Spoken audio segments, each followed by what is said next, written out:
ఈ cost కుర్రోళ్ళకి government hostel facility ఇచ్చింది, అలాగే ఈ కాస్ట్ కుర్రోళ్ళకి కూడా గవర్నమెంట్ హాస్టల్ ఫెసిలిటీ ఇచ్చింది.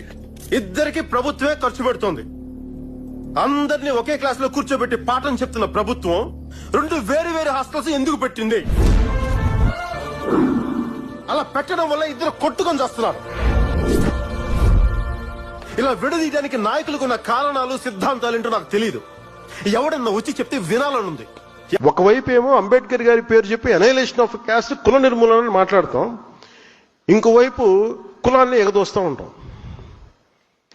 BC schools, BC social welfare, SC ST welfare అని మనమే విడగొట్టి ఇవన్నీ చేస్తుంది జరగవా? అసలు పిల్లలకి కులం లేకుండా చేయవచ్చు కదా. ముందు అసలు ఒకటే స్కూల్ ఎందుకు పెట్టకూడదని ఆలోచన కలుగుతూ ఉంటుంది.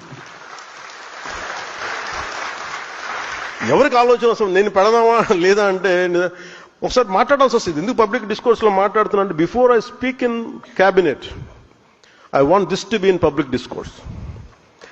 ఎస్సీ ఎస్టీ స్కూల్స్ అని పెడతారు, బీసీ స్కూల్స్ అని పెడతారు అంటే మీరు చిన్నప్పుడు వేరు చేస్తుంది కదా సొసైటీ. అంటే మీరు వేరు, మేము వేరు. పిల్లలందరూ కనీసం పిల్లలకైనా మన చండాలం, మన దరిద్రం మనందరికి వచ్చేసినాం అనుకుందాం. మనం మార్చుకోవట్లేదు. అట్లీస్ట్ పిల్లలన్నా చేయాలి కదా.